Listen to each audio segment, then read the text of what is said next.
Om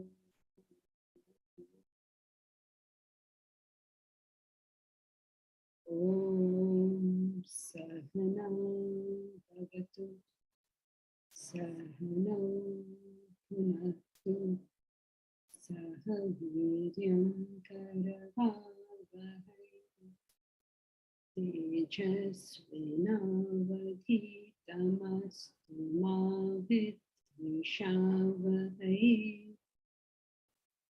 Om Shanti Shanti Shanti.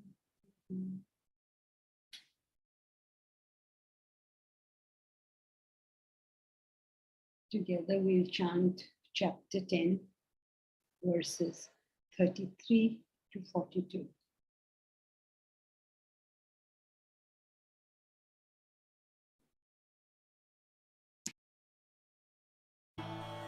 Aksharākarosmi dvandvas samásikasya cha ahamevakshayah kālaha dhātāham vishvato mukhaha mrityus sarvaharashchāham udbhavascha bhavishyatām Kirti Shrirvacha Narinam Smritirmedha Dhriti Kshama Brihat Samatatha Samnam Gayatri Chandasamaham Masanam Margashirshoham Ritunam Kusumakaraha Yutam Chalayatam-asmi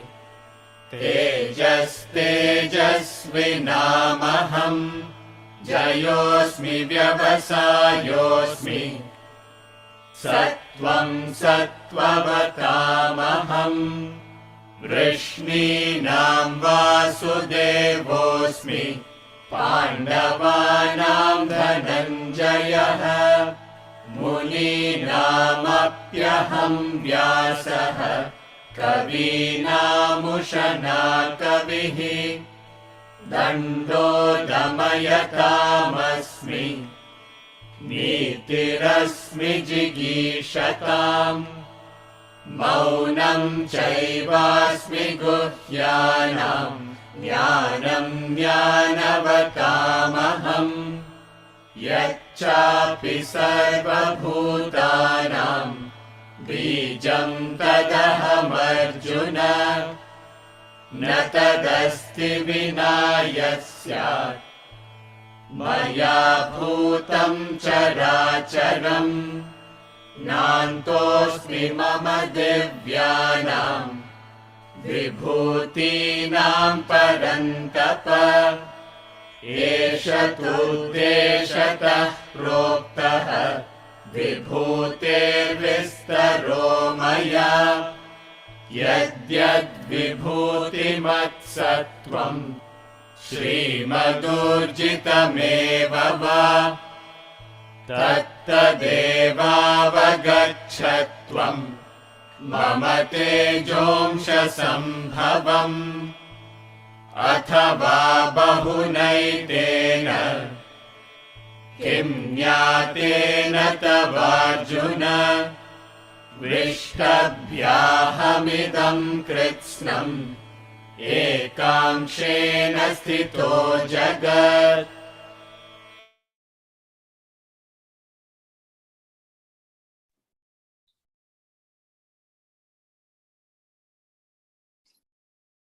In the 40th verse, he says, Nantosti mama divyanam, na antasti mama divyanam. There is no ant, there is no end to my divya vibhutis, to my divine manifestations. Parantapa, O scorcher of foes, O you who have been able to be victorious over your foes, be victorious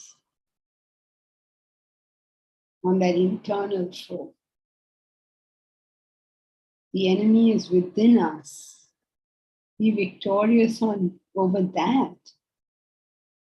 it is relatively easy to compete with others. It's relatively easy to say I'm better than them, to be victorious over them. This is how the asuras speak.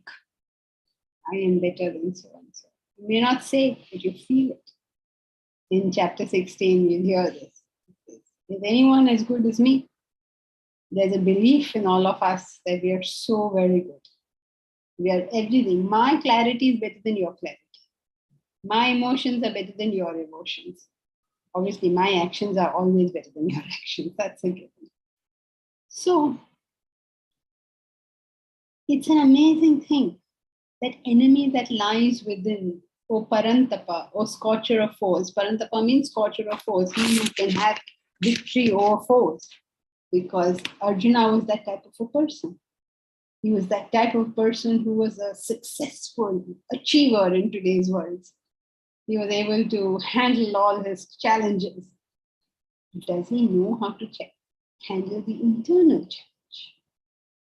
To handle the internal enemy. So he says, there is no end, O Arjuna, O Parantapa, to my divine manifestations. Esha tu dveshata proktaha. Udveshataha. Very, very small, very brief proktaha. I've told you, very briefly. Vibhuta Vistara. The extent of my manifestation, I've told you so little of it. Meaning, he has given 20 verses, but that manifestation is infinite, right? This list is not exhaustive. How can it be? It's like the waker's mind in the dream. The mind has created this whole dream, and so if the mind were to say, what all in the dream is me, is there any end to that list? What will the mind say? I am the dreamer, I am the dreamer's wife, I am the dreamer's child, I am the dreamer's fever, I am the dreamer's health, I am the sun and the sky and the moon and whatever in the world you see. It's nothing with your own mind. If electricity were to say, these are all my manifestations, imagine if it was to tell us about every bulb, the one in your house, the one in the stadium, the one in the movie hall, everything if it had to tell you. I am the air conditioner, I am the washing machine, I am the mixer grinder, I am the chakki, chakki, grind the atta, I am it all. There is no end to this list. What he's trying to do is expand Arjuna's mind to see the omnipresence of the Lord, to understand the magnificence of what is being spoken about. You see, if you see the crowning of a king, how many things are going on? Why are all those things going on? Why don't you just quietly put a crown on your head, put a little mantras and you're done? You can't do it like that because then that magnificence doesn't come out. So that whole glory has to come out of the king. And that's why there's so many things happening around him. Now the poor self is so quiet, so very quiet. No red gowns and no crowns and no such thing. So we tend to miss the self, completely miss it. We see the body, mind, intellect. We see all these objects in the world. We see people and beings in this world. But we miss that quiet self that pervades it all. So this is only a brief statement of my manifestation, O Arjuna. The point being, get out of the manifestation and see the magnificence. It's an amazing world we live in. Amazing, every bit of it is amazing.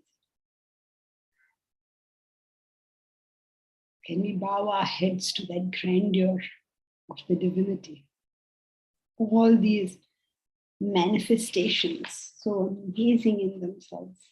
should only remind us of the Lord.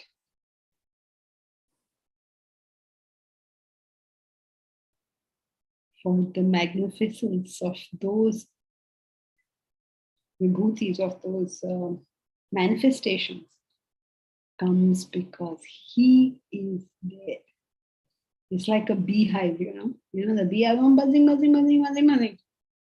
And so much activity is going on, and they're creating so much honey, and so much stuff is going on. The little bees are being born, the worker bees are working, all this is going on.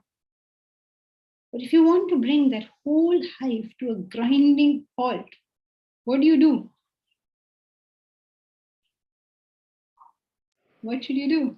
And the whole hive will come to a grinding halt. Just remove the queen bee.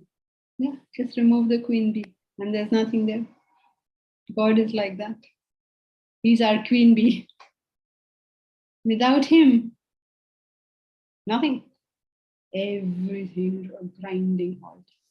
Imagine there's a major factory and all the spindles and looms are going tuck, tuck, tuck, tuck, tuck. All of it is going on. How do you bring this whole thing to a grinding halt? Switch off the electricity. Switch off the electricity. Just pick out that there's a fuse from which the electricity comes. Remove that. Whole thing will be finished. So the Lord is the electricity in our life. Is the queen bee in the hive? Because only as long as He is there does everything work. How do we miss Him? How do we miss the self? How do we miss that divinity? Because of whom all this is happening. So all this we're interested in. We're not interested in that because of which all this is happening. So that's what He's trying to tell us. Okay, verse 41.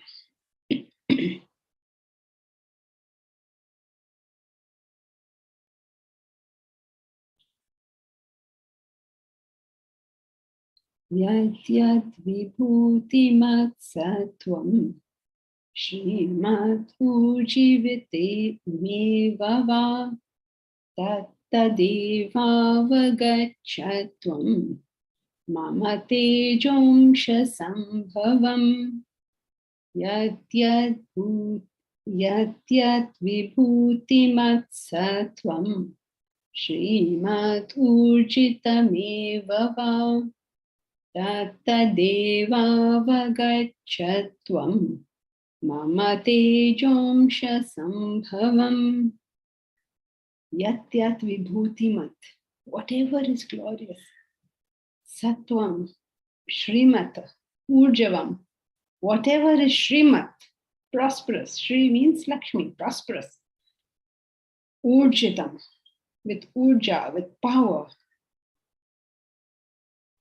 Tat tat eva, avagacha, know this. Tvam avagacham, know this. You should know this. Mama, my, teja, amsha, sambhavam. It is sambhavam. It is risen. It has come from teja, amsha. Just a very tiny bit of my power. Imagine this, that there is this factory and all this looms and the spindles going tuck, tuck, tuck, tuck, tuck, tuck. I don't know if you've been to one of those factories. It goes, right? And electricity there says, all of this is happening because of me. Imagine. You say, oh my God, so much is happening because of electricity. Then what can electricity say? They'll say, please no, this is just an amsha, just a drop in what all my manifestations. You are amazed at this one factory. Everything all over the world is done by me. So, oh Arjuna, what are you standing aghast at? You see all this beauty here, all that is prosperous, all that is powerful, and you can stand aghast because that's what he's showing, right? I'm the best in everything. He's showing. Arjuna was saying, wow, how wonderful. And Krishna says, what are you standing aghast for? What are you impressed with? All this is just a drop in the ocean. You can understand that so easily, right? In your life, no doubt there are things that you stand aghast at. You see Niagara Falls or in Shillong. What are those falls called in Shillong? Beautiful falls. What a distance it falls. It's so magnificent. Stand aghast at those. You see the Himalayas. When you see the Himalayas, if you've never seen them and you see them for the first time, it's like, my God. You can see them so far, You can see them almost from Madhya Pradesh. You can look up and see the Himalayas. Can you believe that? Can you imagine what is the size of this thing? And I think of, how the Himalayas were formed. The lower part of this continent, that land mass came and bumped into that. And the whole Himalayas rose up. Can you imagine? Like a bump, like a speed breaker rose up. But that bump is like Prithvi Eva Manadanda, says Kalidas. Says it is the measuring rod of earth, or Manadanda, whichever way you choose to interpret that. Excuse me. So imagine you're seeing these Himalayas, glorious Himalayas. Stand aghast with Niagara, the Himalayas, or the falls in Shillong, and just the whole thing. You can stand aghast. And the Lord says, what are you talking about? It's a part, it's an it's a drop. You can just think of all the things that you have seen in your life, whichever you have been very impressed with. It could have been a book. It could have been an actor. It could have been anything that you were impressed with. Now just think of that thing in the entire stream of time. And all of time. From the time that humans first walked this planet. What is that book? What is that person? What is that anything? Now imagine it in all of space. There is a very average star, which we call the sun. Around it are our planets. This whole solar system is in the Milky Way galaxy. The Milky Way galaxy is in our neighborhood cluster. And this whole thing, so many thousands of galaxies, billions of such stars. What are you standing aghast for anything that you see here on earth? What is the scale of this whole thing?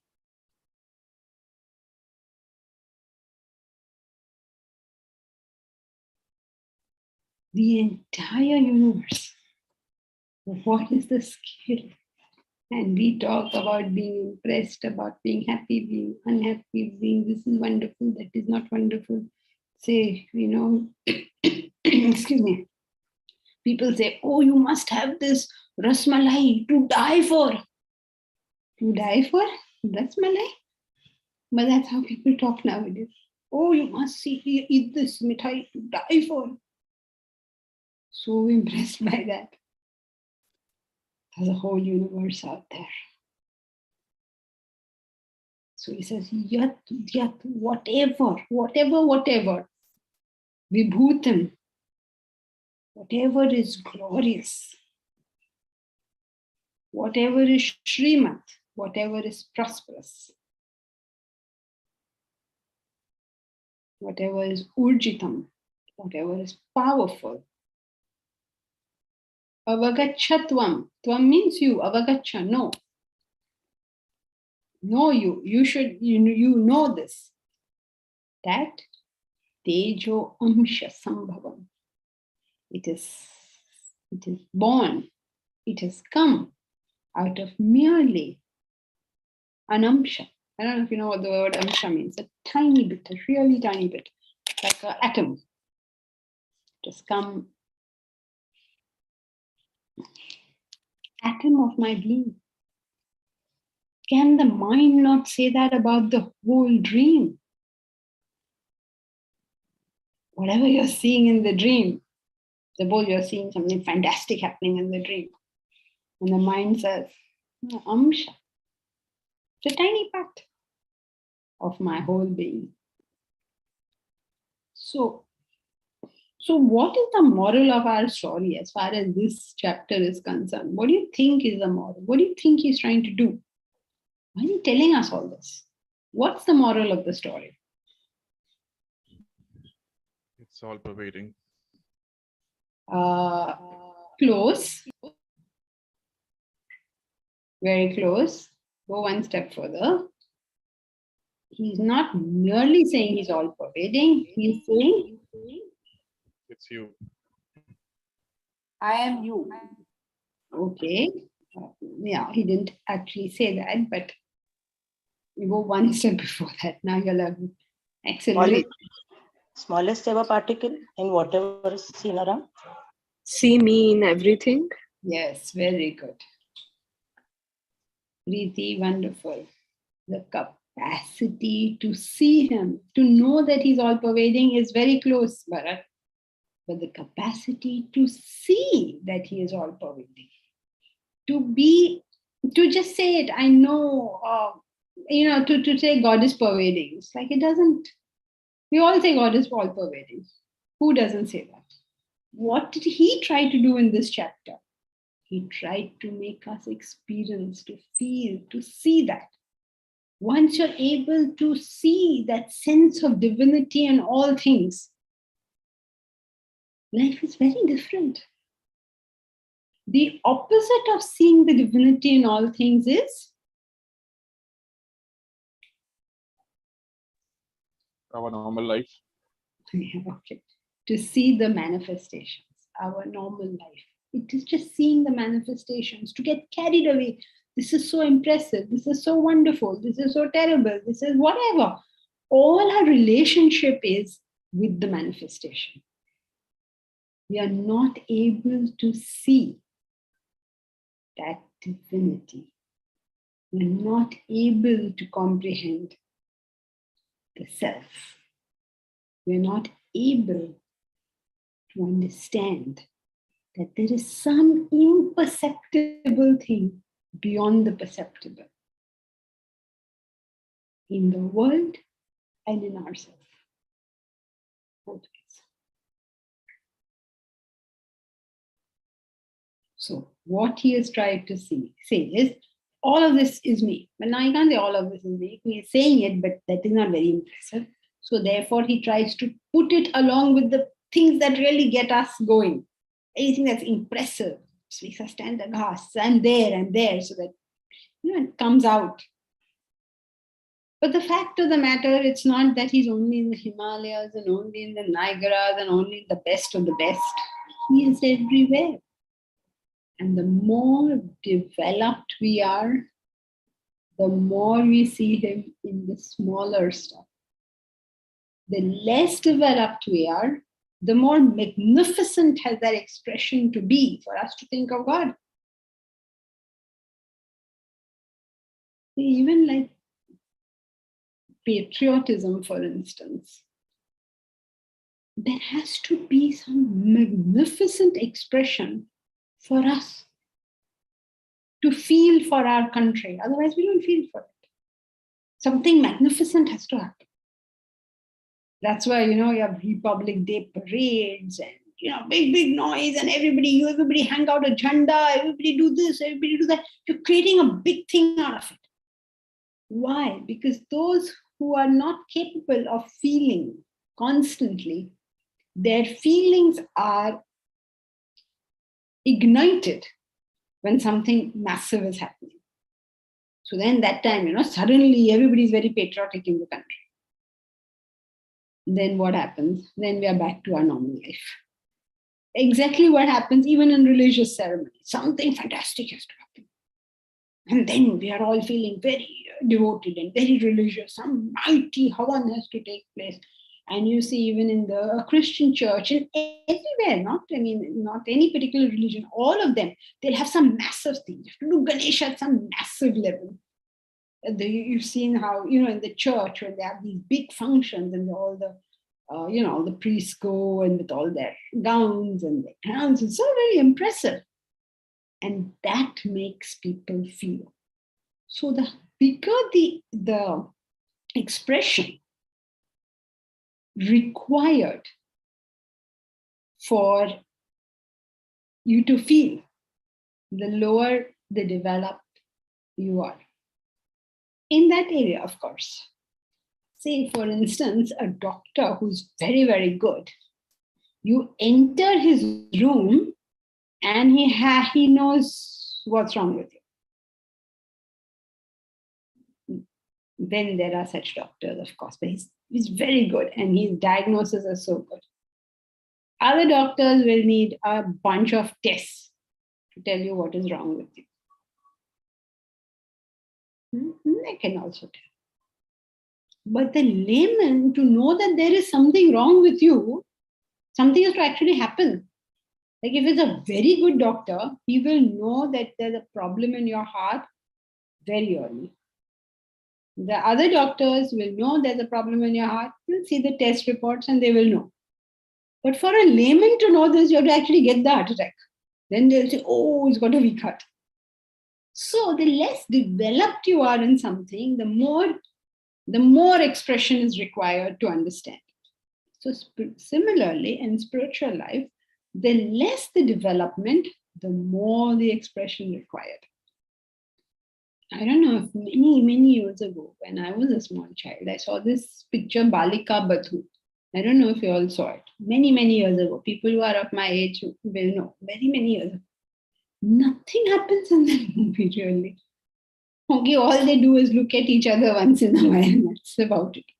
And so much emotion is portrayed. Today's movies, what happens? How do we feel that these hero and heroine love each other? They are dancing. 50 people are dancing behind them. They are going from place to place. I mean, every shot is in a different locale. And then people say, oh, these two are in love with each other. There what happened, olden times, remember the songs? Then if Segal was singing, for instance, something, 1 or 2 lines, he's standing there and singing. And see where we are now. What all manifestation is required to express the same idea. So the more, even at home, some people understand the love of their family members without a word being shared. Some people, even after many gifts, are not able to tell this. So each one is at a certain level of development, and based on that level of development, they need that much expression. A very tamasic person it's just too much expression. Like a very tamasic person will not believe in God until Ganesha starts drinking milk. It's something like that. It's something miraculous. If the person he has to walk on water or something, then he is a spiritual person. Very interesting, no? A man can feel love for people after they have crucified him. Is that inspiring? Or is it inspiring that he walks on water? But some people want him walking on water. And only then is he spiritual. Only then is he divine. The lady spends her whole life serving the poor. But they will not canonize her. They will not make her a saint until there is a miracle. It's very interesting to watch all this. So, moral of the story being, what was the point?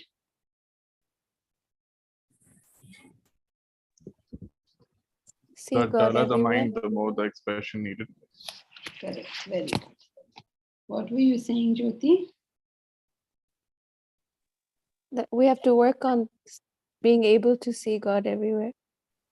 Jyoti, the point now is that the less the development, the more the need for expression. That is why the Lord has shown us this wonderful, great expression. But as we develop, we will no longer require that. You will be inspired with the mosquito as much as you are inspired with anything else in the seeing of divinity. Everything, right? Peel a banana. An amazing thing is that. Ready-made, self-packed food given to you. Amazing thing. So first we should begin by seeing it in the glorious, at least on Diwali day, think of God. On Diwali day, you think of card games. What is the point of the Diwali? At least during Ganesha festival, think of God. Something, at least then. And then growth means you're able to see, experience His presence at all times.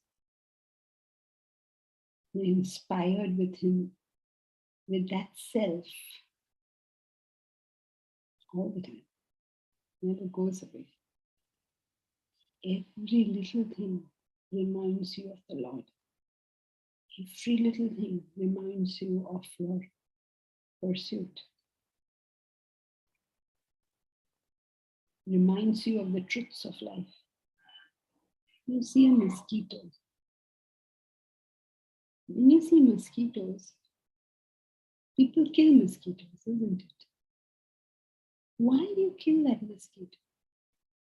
Do you know whether that mosquito has done you any harm? No, you don't know this. But you know that mosquitoes are capable of doing harm. So when you see them, you kill them straight away. So that poor mosquito, whoever you killed, let us assume that he was a saint among those mosquitoes. And he did not do what the other mosquitoes did. But he'll still be killed, no? Why will he be killed? Because he is seen as part of a particular group. So similarly in human beings, we are human beings. We may be in ourselves great saints, but we will get the rewards and the punishments, which is towards human beings. Isn't that not so? All of us will suffer with global warming. You can't say, I am being so good, I will not suffer. No, you will also suffer because you have benefited from being a human being. And therefore you will get the negative aspects of it as well. So whenever you look at anything, can you look at anything with the comprehension of the whole?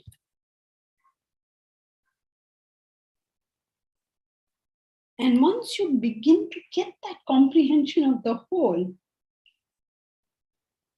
I don't know what to say will happen. Excuse me. Except to say life will be different. See the whole picture.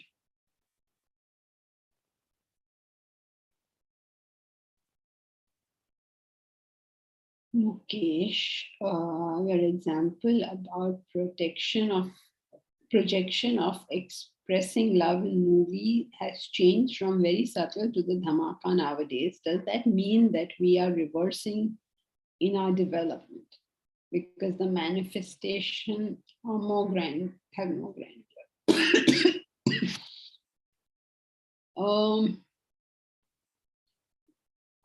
One wouldn't make so dramatic a statement, but it is a fact that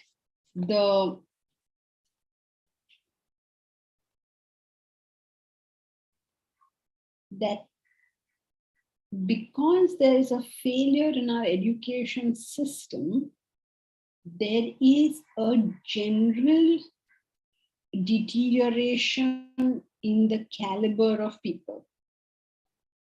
Not because we are any worse than what used to be earlier, but entropy or deterioration is just a law of life. Left to themselves, everything comes down. So for humans, what picks them up is learning, is education. Now, if the caliber of education falls, then the entropy, the deterioration will not be held. It's like, I don't know, like it's a house, right? So if you just leave it to itself, it will start deteriorating. So you clean it every single day just to avoid the deterioration, the rapid deterioration. Now, unfortunately, in our world today, constant education, a constant upgrading of your intellectual abilities is not given as much importance as, let's say, having a better car, a bigger house, a more glamorous lifestyle, or even a healthy lifestyle, doing yoga. All these are more appreciated, are more glamorous. They say, oh, you look at somebody and say, oh, you're looking very fit. Yeah, we are all impressed. Oh my God, he's lost weight. He's become so fit. Look at his muscles. It's fantastic. So we're giving value to these things. But we also give value to, we will watch a debate on television where everybody's screaming at each other. We will watch this as if something intelligent is happening over there. So the deterioration is a normal process. It requires education to fight that. That's what's not happening. So I don't know whether I would say that we are reversing in our development so much as we are not putting in sufficient effort to avoid deterioration. Does that make sense? Thank you. Excuse me. Thank you. Yeah, I'll reflect on that. Thank you. Yeah, Deepak. Janki ji, just on that follow-up of the question, would you say that the reason this is not happening is because the values being put on different things have changed, like you mentioned, which wouldn't that effectively mean the same thing the questioner is asking, in the sense that because we've given different values to different things, there is a deterioration? We are not valuing the more valuable things. Yes, but how do you begin to value the right things? Through knowledge and education. Yeah. So if you're not providing that, then it's never going to happen. You can never value something better than what you are unless you're educated on it. Suppose you're listening to pop music. How do you change your value and start appreciating classical music? You have to be educated on it. Thank you.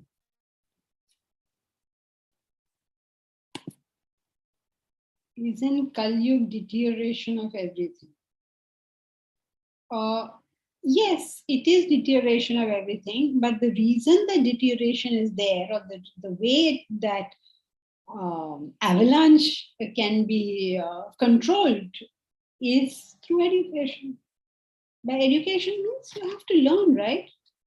What you know. Unless you learn more, it's just going to deteriorate. You have to keep up. We don't appreciate that studying is a daily affair. We feel, oh, I got my degree. I know this. I'm good. No, studying has to be daily. Intellectual growth has to be daily. We don't do this, so then deterioration takes place. As a society, we have no appreciation for it. We think it's very nice to stay up late, and and we actually make fun of people who wish to get up early. there's no education or anything. I mean, it's like innocent children, they don't understand. What can you do until you teach somebody something? How are they expected to know it? So yes, Kali Yuga is deterioration of everything, but we need not just say, it's like saying, if I don't clean my house, it will deteriorate. Yes, it will. There is something you can do about it.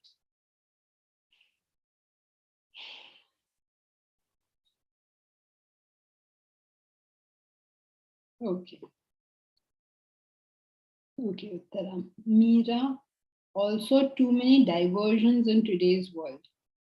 Well, there are diversions because of the lack of education. If we had been educated properly, there wouldn't be diversion, their improvement, their growth, they're better. Like now you can have movies of so much better quality, right? So basically it becomes a diversion because the world is getting better, but I am not. So instead of being able to use the improvements in the world for good, for productive purposes, I use them for my deterioration because world is improving and I am not. So this is getting better and better. So I'm like, I'm going like that. So it's not the diversions. In fact, they are diversions because we have not learned anything. We are not teaching ourselves anything. Otherwise, it's so good, There is YouTube is there. Now, YouTube is a fantastic thing. On YouTube, you could learn so much. In fact, Deepak, you were talking about doing Niti Sangam. There are so many YouTube videos on that book. People are teaching that book. And it's wonderful to learn. The one good one is in Marathi. So unless you understand Marathi, that he's probably won't get what he's saying. But so much good stuff is there. You could learn so much. And that's your entertainment. It is your education. You can do all of it over there. But no, what will we do? Watch cat videos. Abhi kya bole? Okay, then watch cat videos. Not that you shouldn't watch cat videos. They are very cute, they're very nice, but how much? These games that these kids play, how many hours they spend on it? Those same games can be used educationally. I wish we could do that, right? I wish we could start some games by which these kids would learn Vedanta. How? But anyway, now starting a university is difficult enough. We can't get anywhere else. But there's so much technological advancement, which is so wonderful, and we could use it so that everybody on this planet is benefited. But it's become diversions. That's a pity. So it's not too many diversions, it is too little education.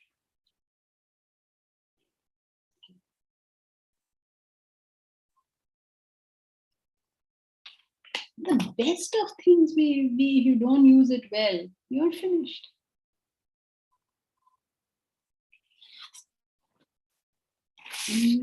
Okay, so whatever you're standing aghast at in this world, know that to be only an only a small portion of my splendor.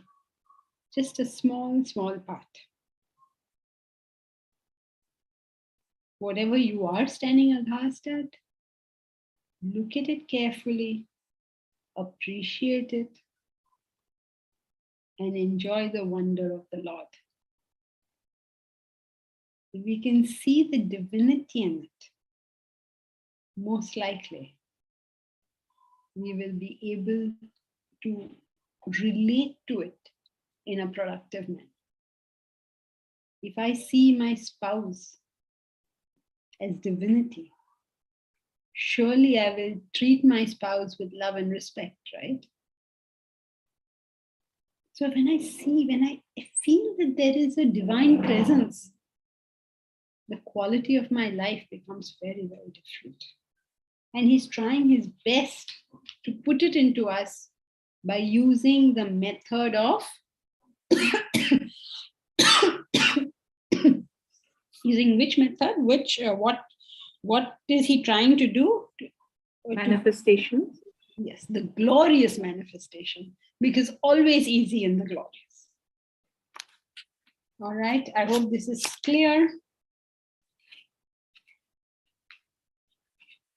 Any questions, or shall we move on to verse 42?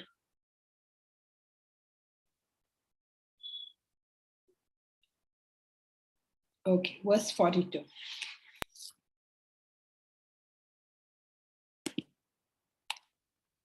अथवा बहुनैतेन किं ज्ञानेन तवार्जुन विष्टभ्याहमिदं कृत्स्नम् एकांशेन स्थितो जगत् अथवा बहुनानेन किं ज्ञातेन तवार्जुन विष्टभ्याहमिदं कृत्स्नम् एकांशेन स्थितो जगत् एकांशेन स्थितो जगत्. One ekamsha. Ekamsha. This whole jagat. Athava, or bahuna etena kim jnanena jnatena. What use is it knowing all these manifestations? Vishtabhyaham idam krutsnam. Having pervaded, krutsnam means all, iha means here. Having pervaded all of this, ekamshena, by one amsha, by one microscopic unit, this whole world, this whole universe is covered. Imagine that there's this big circle, big one, okay? And in that circle, there's a tiny dot, just a tiny pick. That is the tiny dot, the tiny black dot on the big circle we drew is the world. And the big circle is Brahman. And that's also not correct. Because the entire universe to Brahman is not like one atom to this universe. It's not even like one atom. Ekam shena sthito jagat. I remain. I remain. One dot. From Brahman's perspective, you can't even see the universe. So tiny. Whole universe, all the galaxies, a whole lot of it.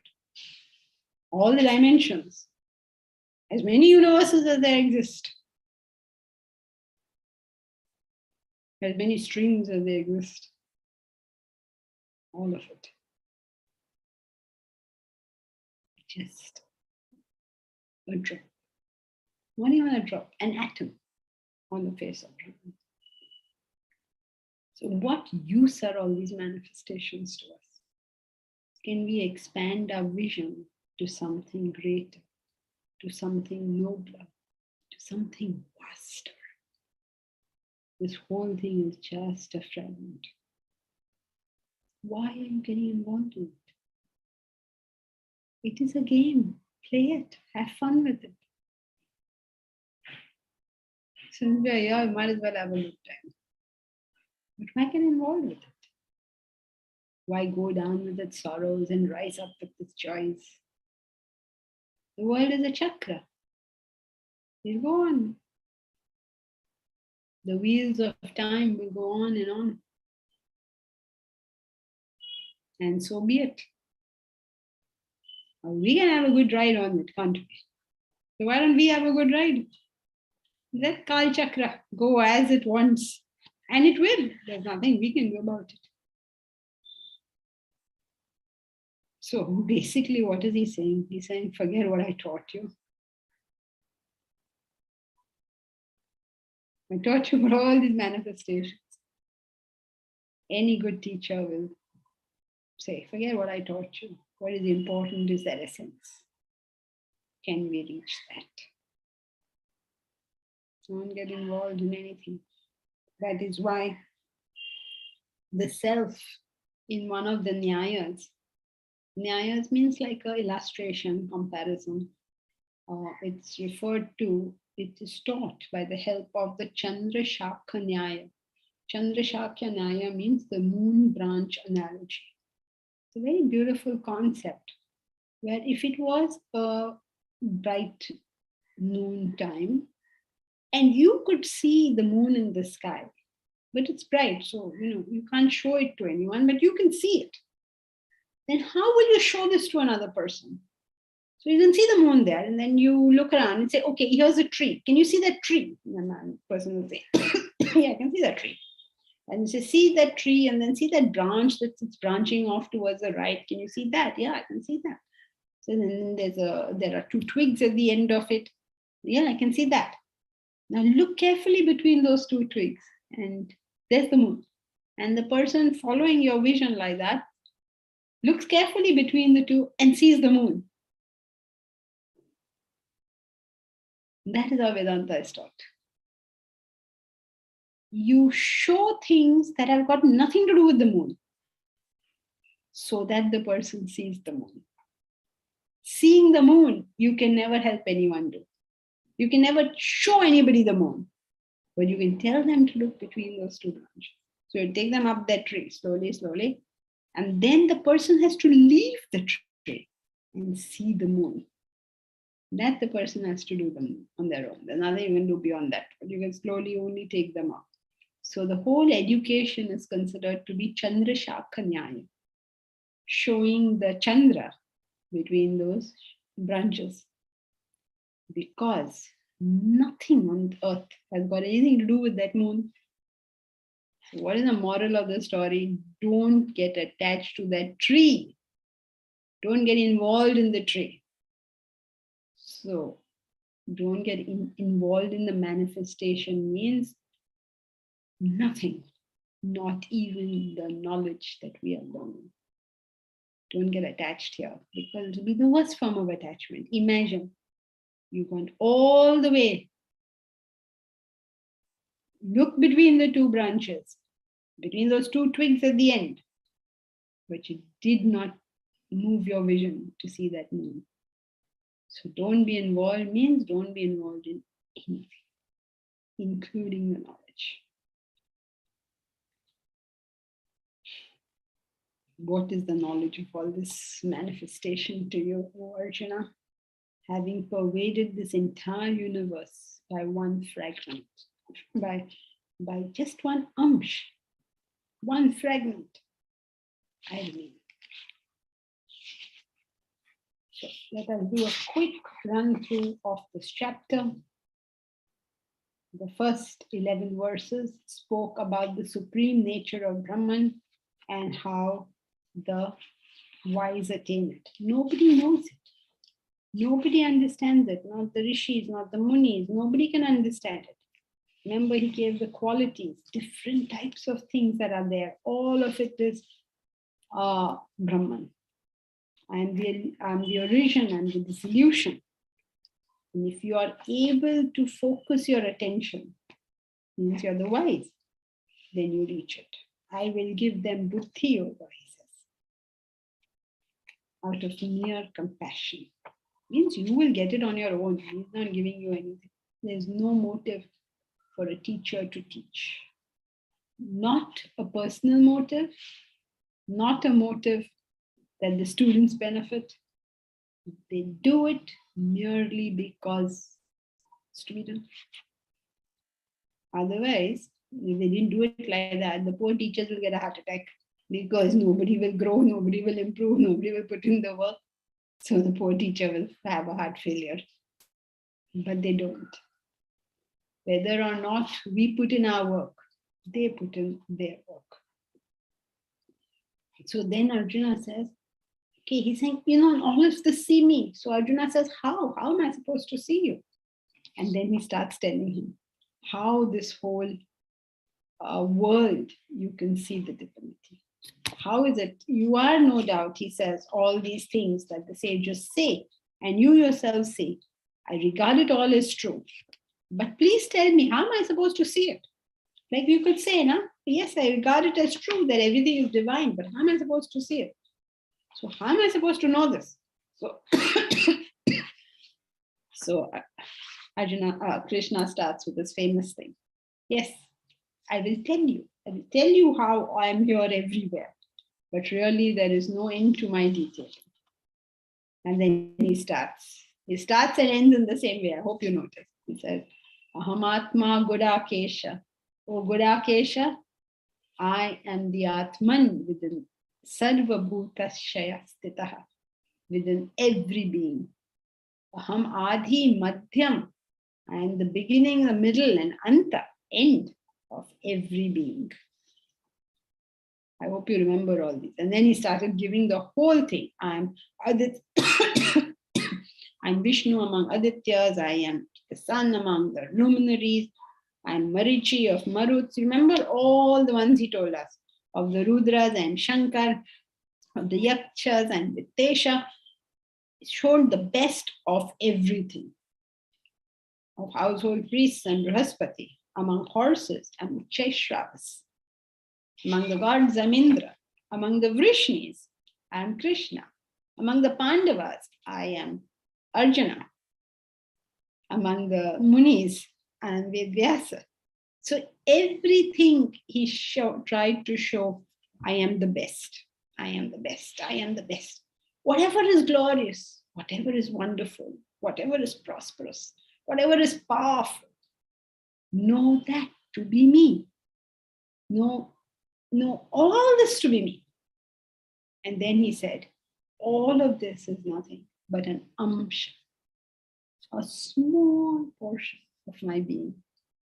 What use are all those manifestations, O Arjuna? What is the point of getting involved in things of this world? However wonderful, however glorious. Learn instead to see the divinity there in all things.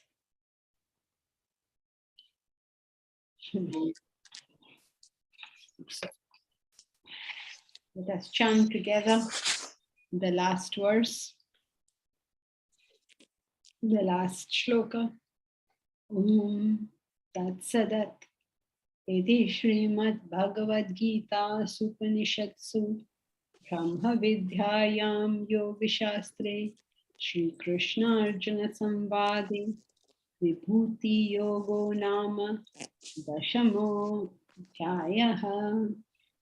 And to indicate that this is not the end of our study of chapter 10, but the beginning of our study, we will chant again the first verse.